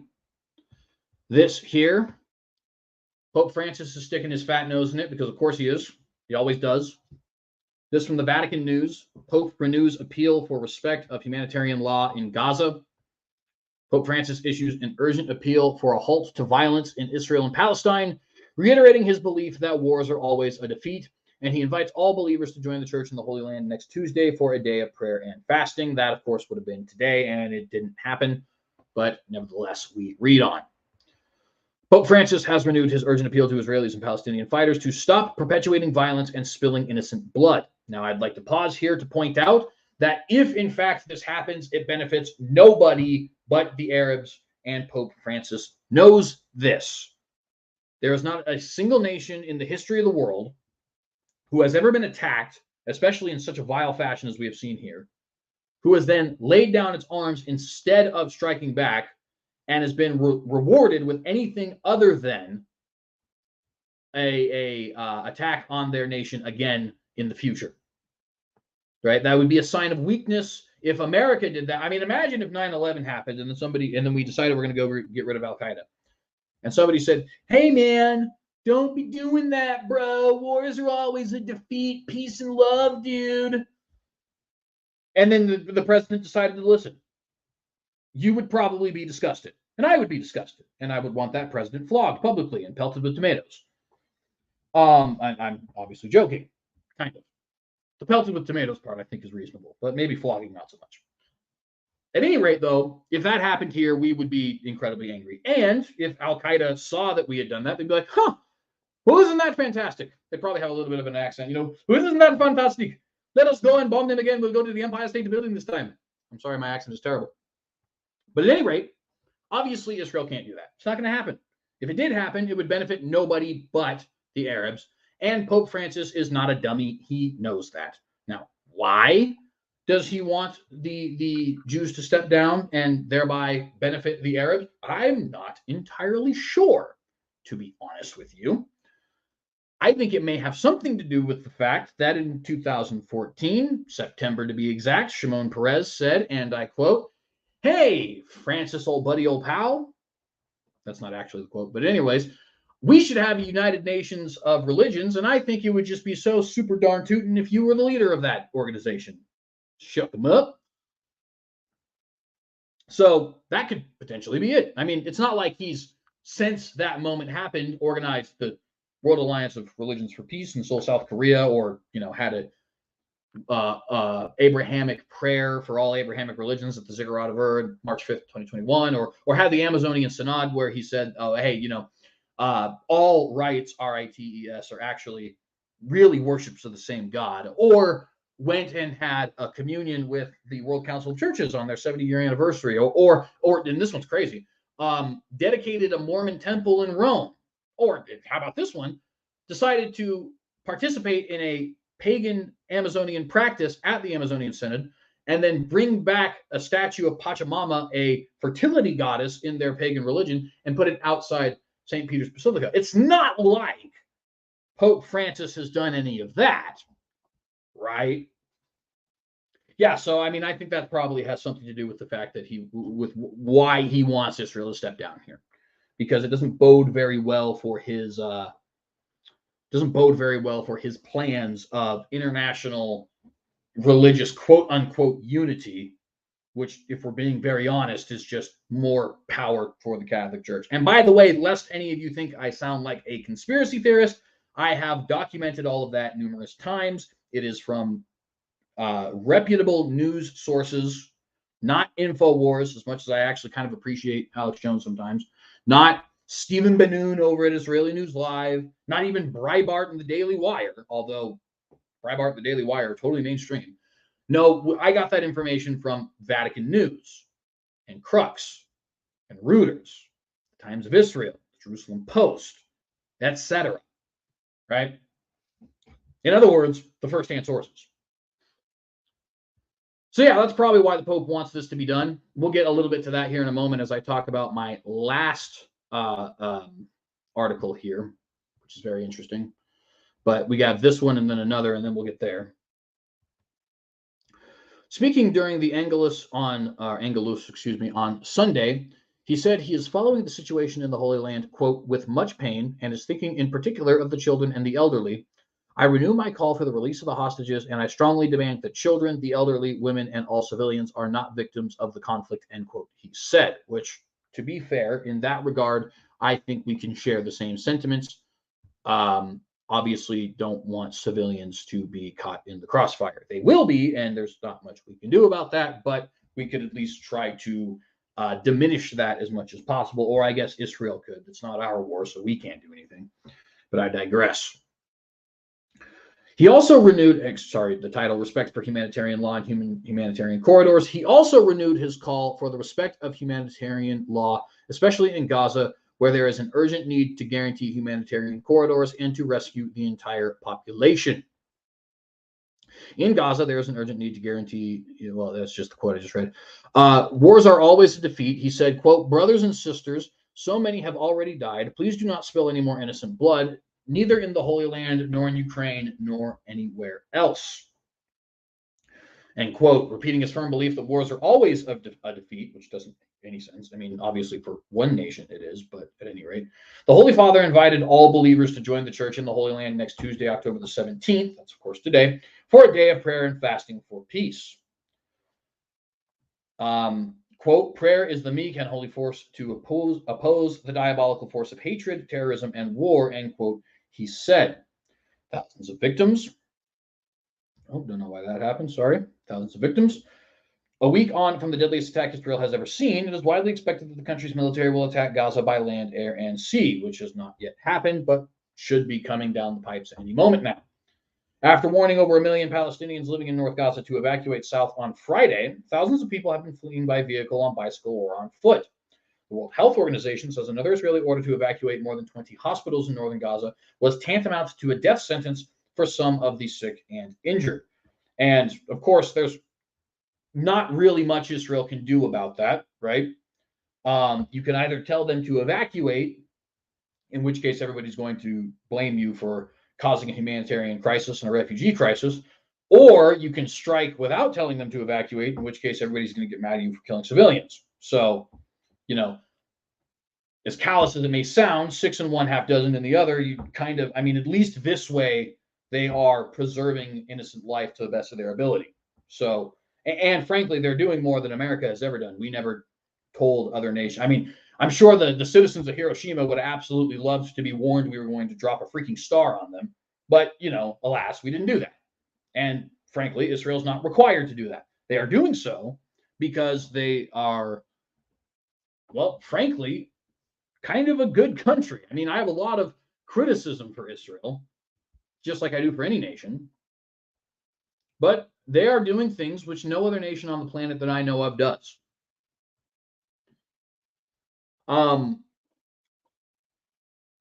Anyways, hospitals in Gaza are already facing a public health catastrophe. Over the last week, more than 2,000 people have been killed. It's actually 2,800 is the number. In Israel's bombing campaign of Gaza, and thousands have sought medical treatment. I don't know how many have been wounded, so I'm sure that number is much higher than 2,800. Meanwhile, local media reports foreign humanitarian aid is piling up in Egyptian Sinai, bordering the Gaza Strip, without reaching Palestinian territory. Shipments of Jordanian, Turkish, and Emirati, that's the United Arab Emirates, or Emirates probably, aid landed on El Ariq Airport, the capital of North Sinai, as well as medical equipment sent by the World Health Organization. In another development, the Pentagon has ordered a second warship to be sent to the Mediterranean. The American Secretary of Defense Lloyd Austin announced that the deployment of the Dwight Eisenhower to the region to deter hostile actions against Israel or any effort aimed at expanding the conflict, or excuse me, that it was done for that reason. At the same time, the U.S. Embassy in Israel has given details of how it will attempt to evacuate people by sea from Haifa to Cyprus on Monday. Cyprus, of course, being the island off the coast of Israel. The U.S. government is assisting citizens and their immediate family members to depart by sea to Cyprus. The journey to Limassol, I probably pronounced that wrong, port, is expected to take 10 to 12 hours. Elsewhere, a man was killed in Shatula in northern Israel by an anti-tank missile fired from Lebanon, the Israeli army announced. Quote, the army responded by opening fire and destroyed Hezbollah positions and the source of the fire, end quote, Daniel Hagari, an army spokesperson, told reporters. According to the Haaretz website, 3 other people were hurt. This conflict erupted when the Palestinian militant group Hamas, they're not a militant group, they're a terrorist organization, let's be clear here, launched a lethal attack on Israel on October the 7th, with gunmen entering communities near the Gaza Strip, killing 1,300, and the number is now 1,400 people, and taking dozens of civilians, including women and children, as hostages, which is the end of the Vatican News article here. I'd like to also briefly point out that there is another article from Sojourners that says Christian leaders condemn violence yet urge justice for Palestine. Just to briefly read a little bit of it, Christians around the world, including Pope Francis and the World Council of Churches, have issued statements condemning the horrific violence that erupted this week in Israel and Palestine. On Saturday, Hamas militants attacked Israelis with rockets while gunmen killed people at more than 20 sites in Israel, including a dance festival, bus stops, and front lawns. The militants, they're terrorists, not militants, also seized 150 hostages. Israel responded with a declaration of war and airstrikes into the Gaza Strip. According to recent reports, more than 2,000 people in Israel and Gaza have been killed, including many civilians. Quote, we unequivocally condemn any act that targets civilians, regardless of their nationality, ethnicity, or faith, end quote, said top Catholic, Orthodox, and Protestant leaders of Jerusalem churches in an October the 7th statement calling for an immediate end to the violence. They also urged, quote, the international community to redouble its efforts to mediate a just and lasting peace in the Holy Land based on equal rights for all and an international legitimacy, end quote. Some U.S. Christians saw Hamas attacks as a reason for Christians to be united in support of Israel as it's under attack, as Christianity Today editor-in-chief Russell Moore wrote on Saturday. Yet other Christians around the world also called attention to the context of the Israeli-occupied Palestinian territories, especially the Gaza Strip, even as they condemned the violence and called for ceasefires and a diplomatic resolution. Quote, as Israel and the world are in shock at the news of past days, grief, lament, and horror are appropriate responses to the violence that occurred, said Reverend May Elise Cannon, Executive Director of Churches for Middle Eastern Peace and Ecumenical Coalition of Christian Communions. Quote, for so-called Palestinians, well, I added the so-called, so maybe I shouldn't say that when I say quote. For Palestinians, many feel their own suffering and catastrophes at the hands of decade-long military occupation and encroaching settlement expansion and violence has long been ignored. Neither tragedy negates the other. If there is ever to be long-lasting and sustainable peace, the core causes of the conflict must be addressed and resolved, end quote. So this is this pseudo-sophisticate notion that Israel is actually, in some ways, perpetuating this cycle of violence, which I just flatly reject. You know, it's the whole, well, both sides argument. And frankly, I have no time for it. Only one side is going out deliberately targeting men, women, and children, the elderly, committing acts of rape, committing acts of mutilation, tortures, taking hostages and threatening to kill them, so on and so forth. Only one group is threatening to throw the other into the sea. Only one group has extermination of the other's race and religion in its charter. And all of the above, that group happens to be so-called Palestinians, the Arabs, Hamas, the PLO, Fatah, Palestinian Islamic Jihad, Hezbollah, etc. So this whole both sides notion is crap. But the World Council of Churches, the World Evangelical Commission, and the Catholic Church have all decided that that's the side that they want, or that's the narrative that they want to run with. That's the propaganda that they would like to run with. And you can easily see why. I've been telling you this for years now. Anybody who's been watching this channel knows precisely why they are doing this. And it's because they have long had a plan. The World Council of Churches, the UN, the EU, even the Donald Trump peace plan was something along these lines, right?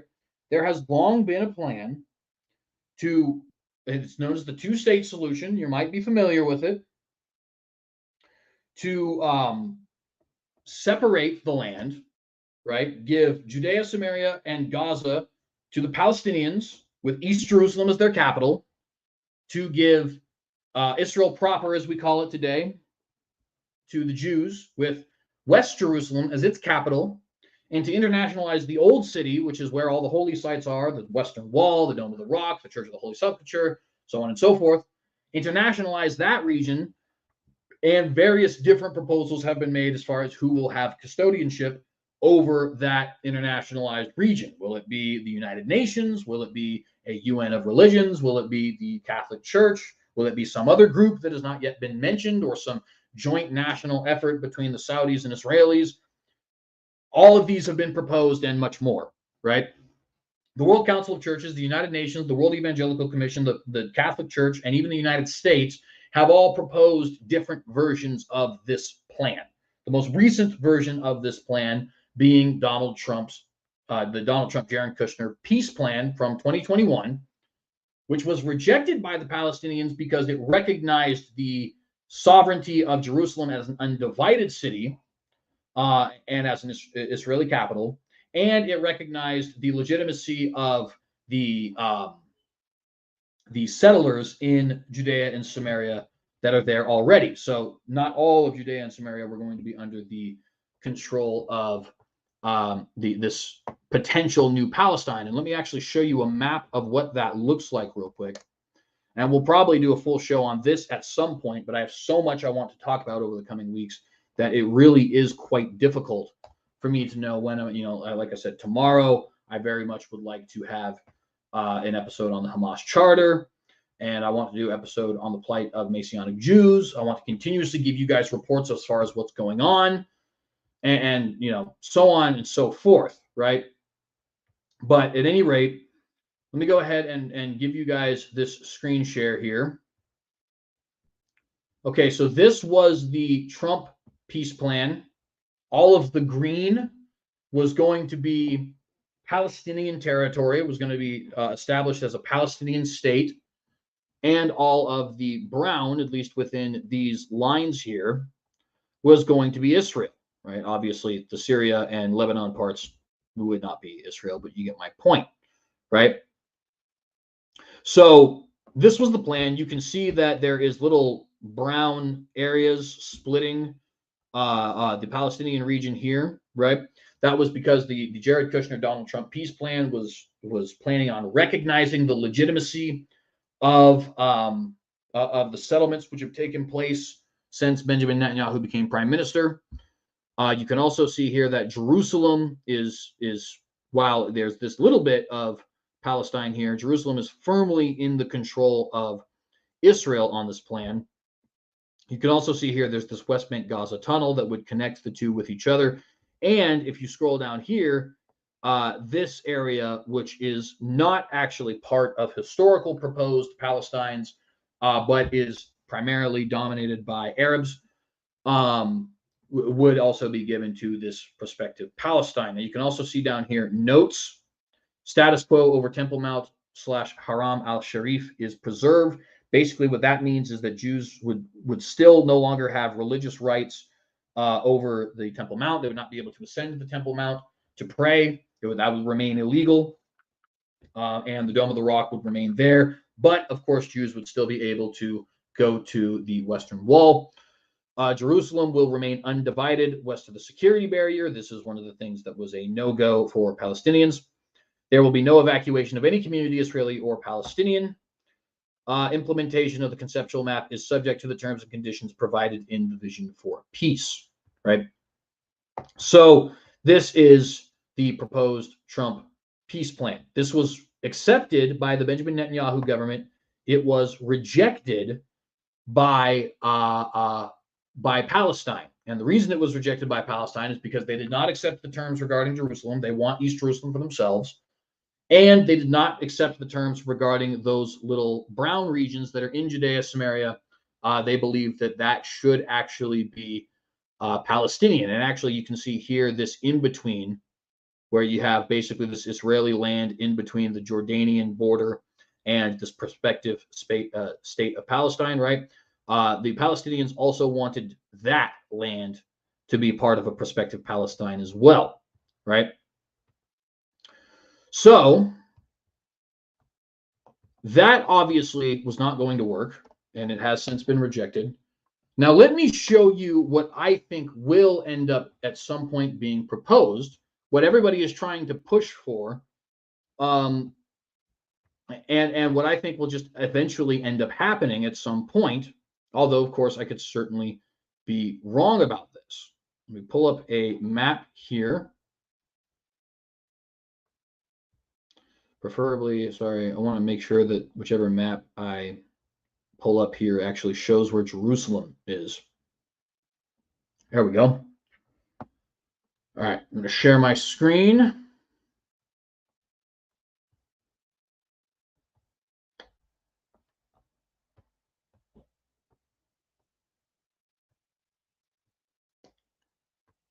Now, it is my belief that, I'll get out of here, that this map will end up being the agreed on map. The Palestinians rejected this. This map, I think, is something that they would accept. And I'm going to get to why here in nary a moment. But you can see here that the entire Judea Samaria region, which we call the West Bank, is one unified region. You can see Jerusalem there is clearly being split by the border, such that part of it is in Israel and part of it is in a prospective Palestine. You can see Gaza, of course, being here with none of the added territory that is in this region, right? And probably there would be some kind of connection through tunnel to connect the two with each other. Now, this map does include the Golan Heights being part of Syria. That's already been annexed by Israel, so that's not going to happen. But nevertheless, this is the proposal that the Vatican gave in 1995, back when Shimon Peres was president, which is very ironic when one considers the fact that Shimon Peres is the one who met with Pope Francis in 2014 to discuss a potential world alliance of religions for peace, right? So this is what I think is going to end up happening at some point, unless Israel just annexes Judea, Samaria, and Gaza, which is what I would do personally if I was them.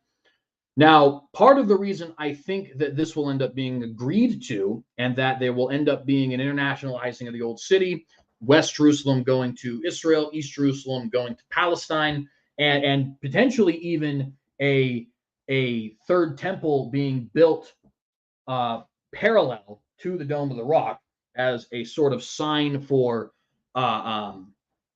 religious unity, because I do think that that would end up being the headquarters of this prospective United Nations of Religions. Part of that reason is because that is the only thing that is going to be acceptable to the Vatican, the World Council of Churches, to all these groups. And it's also the only thing that's going to end up being acceptable to the Arabs, right? You guys may recall earlier in May, I had told you guys that while it was interesting to see the Saudis and the Israelis having peace talks with each other, I didn't think it would end up going anywhere until Israel was willing to agree to these terms. Well, obviously I'm not a prophet, but turns out I was right. Saudi Arabia puts Israel deal on ice amid war, engages with Iran, says Reuters, Al Jazeera. The Saudi Crown Prince and Iranian president had their first phone call on Thursday to discuss the Israel-Gaza situation. Saudi Arabia is putting United States-backed plans to normalize ties with Israel on ice, two sources familiar with Riyadh's thinking told Reuters news agency, signaling a rapid rethink of its foreign policy priorities as war escalates between Israel and the so-called Palestinian group Hamas. The conflict has also pushed the kingdom to engage with Iran. Saudi Crown Prince Mohammed bin Salman took the first phone call from Iranian President Ibrahim Raisi, as Riyadh tries to prevent a broader surge in violence across the region. The two sources told Reuters that there would be a delay in the U.S.-backed talks on normalization with Israel, which was a key step for the kingdom to secure what Riyadh considers the real prize of a U.S. defense pact exchange, which it's not shocking at all that Riyadh wants that. Saudi Arabia is very much threatened by Iranian power, and Israel and Saudi Arabia have that mutual enemy, which it makes sense why they would want to be at least co-belligerents with each other, considering that fact.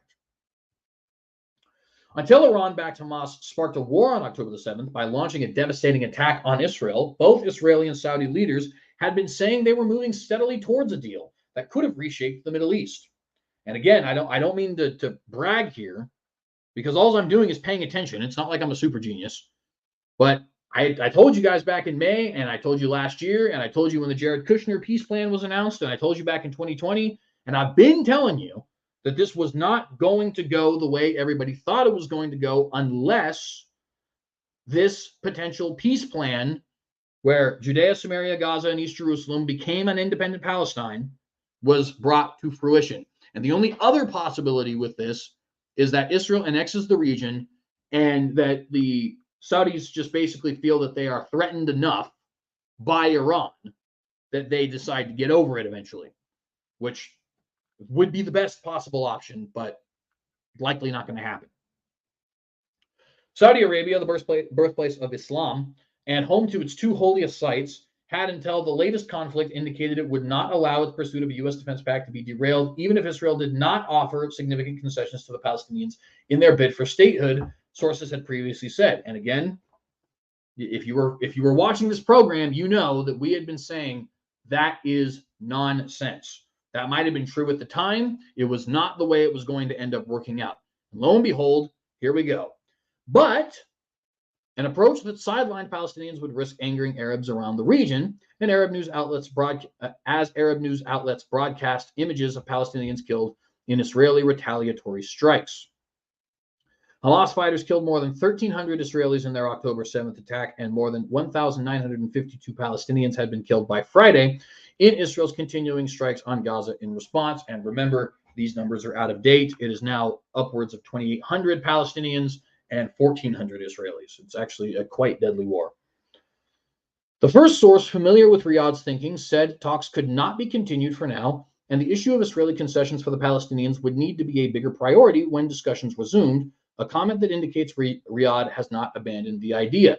Note this, I'm going to read it again. The first source familiar with Riyadh's thinking said talks could not be continued for now, and the issue of Israeli concessions for the Palestinians would need to be a bigger priority when discussions resumed. Okay? Why did the Palestinians reject the previous peace plan? Because they didn't like recognizing those Israeli settlements, because they didn't like being surrounded, the Judea and Samaria region being surrounded by Israel and therefore being an enclave, and because they didn't like the fact that Jerusalem would be the undivided capital of Israel. They want East Jerusalem as their own capital. Okay? And now Riyadh is saying, precisely like we said they would, we are not going to continue with these discussions until the Palestinians are made a priority. And the only way the Palestinians are going to get what they want is if that second map I showed you comes to fruition. So, long story short, Riyadh is only going to engage in talks with Jerusalem if and only if Jerusalem agrees to the 1995 peace plan that we showed you, the map that we showed you, right? It's the only way it's going to happen, unless, of course, the government of Israel decides that they are willing to go balls to the wall and annex this region and just deal with the fallout from there. And by the way, in case anybody's curious, one of the many things we're going to do, there's so many different episodes I want to do. One of the many episodes we're going to do soon is a detailed look at all of this, looking at the different peace plans announced, looking at why they were rejected and who rejected them, looking at the history of the Saudi-Israeli relations, looking at this proposal for a temple. All of this content is coming soon because it is very topical at the moment, and so we want to make sure we are looking into it. Remember, tomorrow, the first of our Watchdog special reports will be airing, Lord willing, 10 p.m. Mountain Time, as we discuss Hamas's charter, as well as some of the stated goals of Hamas in various interviews. At any rate, the Saudi government did not respond to Reuters' emailed request for comment. The Saudi rethink highlights challenges facing Washington's efforts to deepen Israel's integration in a region where the Palestinian cause remains a major Arab concern. Quote, normalization was already considered taboo in the Arab world. This war only amplifies that, end quote, Saudi Arabia analyst Aziz Al-Gashahan, had said. Washington wants to build the Abraham Accords in which some Gulf states, including the United Arab Emirates, normalized ties. U.S. National Security Advisor Jake Sullivan told a White House briefing this week that the normalization efforts was not on hold, but said the focus was on immediate challenges, which Jake Sullivan just frankly doesn't have any idea what he's talking about. They say it's on hold, and he says it's not on hold, but of course, they're the ones who are involved, not us. We're just the ones backing it. The first source familiar with Saudi thinking said Washington had pressed Riyadh this week to condemn the Hamas attack, but since Saudi Foreign Minister Prince Faisal bin Farhan pushed back. A U.S. source familiar with the issue confirmed this. The regional conflict has also prompted the Saudi Crown Prince and Iran's president to speak for the first time after a Chinese-brokered initiative prompted the Gulf rivals to reestablish diplomatic ties in April. We'll be talking more about that in the future as well. A Saudi statement said the Crown Prince told Raisi, quote, the kingdom is exerting maximum effort to engage with all international and regional parties to halt the ongoing escalation, end quote, underlining Riyadh's move to contain the crisis. A senior Iranian official told Reuters the call made by Raisi to the Crown Prince aimed to support Palestine and prevent the spread of war in the region. The call was good and promising, the official said. A second Iranian official said the call lasted 45 minutes and had the blessing of Supreme Leader Ali Hosseini Khamenei.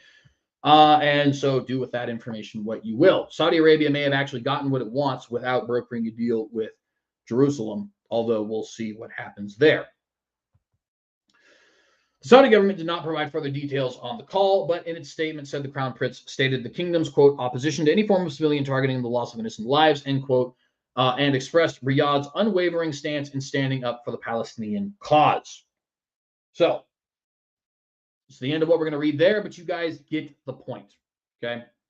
And I don't mean to just take a victory lap here, guys, but we've been talking about this now for years. We've been telling you that the whole Riyadh-Jerusalem thing was a smokescreen, that this was not going to be something that was granted until and only if Palestine got what it wanted, specifically the peace plan that was announced in 1995.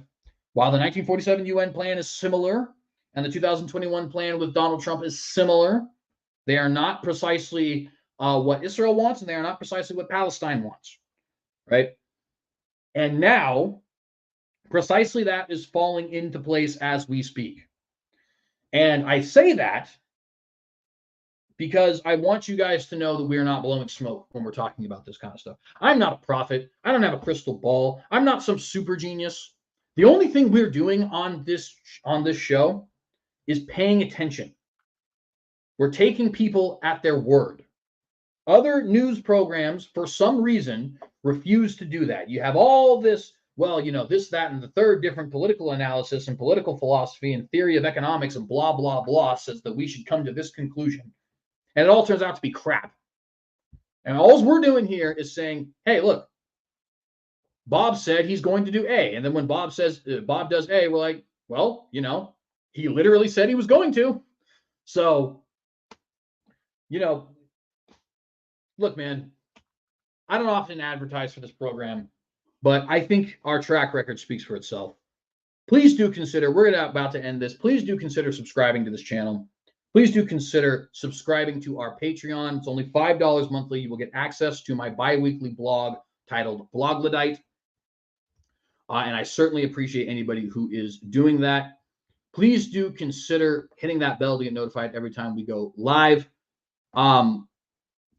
This, if I may so humbly brag, this is journalism you are not going to get anywhere else. And I don't say that as a brag. I say it because this information needs to get out to you guys. And you now have evidence firsthand with the Palestinian-Israeli conflict, with the World Alliance of Religions for Peace, with everything we've been talking about with Jerusalem and with this peace plan, that we really do have our finger on the pulse here. So please do consider subscribing. Please consider hitting that bell, like this video, share it to your friends and family, and please consider subscribing to that Patreon. Not only will you get access to the Blog That I blog, but you will also help support the work we are doing here and help turn this into a legitimate journalistic endeavor. I appreciate all you guys. As we say here on the Synagogue News, think like a Neanderthal. And as we say here specifically on the Watchdog, be vigilant, be watchdogs, and in the face of Armageddon, ask yourself this question: will you compromise? Shalom.